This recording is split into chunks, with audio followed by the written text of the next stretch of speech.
Good day, Sir Chavez. I'm Rodeline J. Manera, your student nurse from Level 3, Section 2, and today I will be having a video recitation about the epistaxis, which is part of the respiratory disorder po. And prior to explain everything that I've learned during the discussion po is mag-blindfold po muna tayo. So, when we say epistaxis po, ito po yung medical term natin for nose bleeding. And ang common cause natin here is yung pagkakaroon ng rupture sa may nasal mucosa or sa may blood vessel inside the nose. And also, isa ring factor yung pagkakaroon ng dry or crack sa may mucous membrane. And then, this will lead to the reduced ability to blood clot. And ang pinaka-common na cause here is yung trauma. It's either accidental or intentional. So, ang pathophysiology natin here is magsisimula sa pagkakaroon ng pag-enter ng allergens or yung mga dust inside the nose. And doon sa nose natin is meron tayong mga thin hair na tinatawag nating cilia. So sila yung nagtatrap or nagfi-filter ng mga dust na pumapasok sa loob ng ilong natin. And then yung G cells or the goblet cells is magpuproduce siya ng mucus para magkaroon ng protective mucus layer. And then, syempre, kapag nagkaroon ng accumulation ng mga dust or allergens sa loob ni nose natin is ang primary, yung normal body response is yung pag-sneeze. So, yung primary sneezing is hindi pa naman siya ganun hindi siya abnormal. So, normal lang siya. So, kapag nag-sneeze ka ng nag-sneeze, dun na papasok yung pagkakaroon ng inflammation kasi nga nagkakaroon ng overwork ng nose natin kapag nagkakaroon ng exertion or ng too much effort sa pag-sneeze. And then, kapag nagkaroon ng inflammation, so syempre matitrigger yung mga inflammatory mediators natin which are the histamine or the bradykinins. So after naman nun is syempre kapag na-overwork yung nose natin is dito magkakaroon ng irritation or ng injury sa may blood vessel inside the nose. And then yung after nun, so syempre kapag patuloy na nangyayari yun is dito magkakaroon ng breakdown ng blood vessels.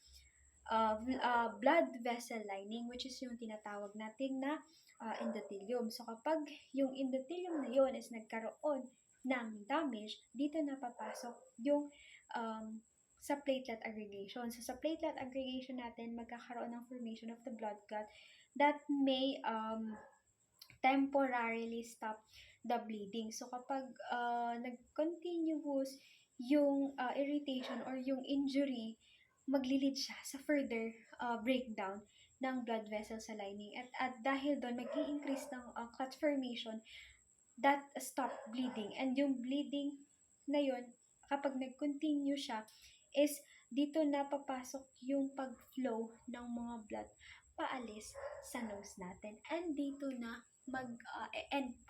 mag-endpoint sa trauma. And then, ang ating mga diagnostic test here is yung MRI, the CT scan, and then the X-ray. Ang hindi naman confirmatory, pero the best na gamitin is the CT scan kasi nga nandun na lahat ng mga structures na makikita. So, ang ating ang ating steps to cure the epistaxis is, syempre, yung patient natin is papa-open natin siya ng straight and then magli-lean forward siya para ma-allow natin yung drainage ng blood. And also, kailangan natin i-pinch yung nostril para ma-prevent natin yung blockage sa may airway. And also, ice pack and ang normal na paglalagay ng ice pack is 3 to 5 minutes. And then, yung kailangan nating i-open yung mouth kasi nga, dun na sila mag-breathe imbes na dun sa nose kasi nga, di ba, meron na tayong mga blood there.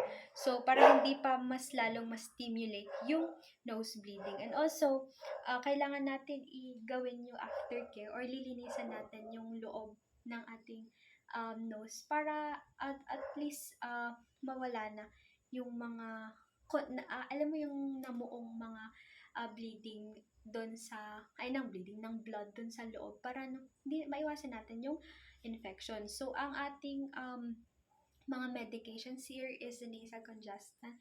And then also ice pack na sabi na, tranexamic and the pebusustat. So pares lang naman sila ng mechanism which is yung pagkakaroon ng para maiwasan natin yung excessive bleeding.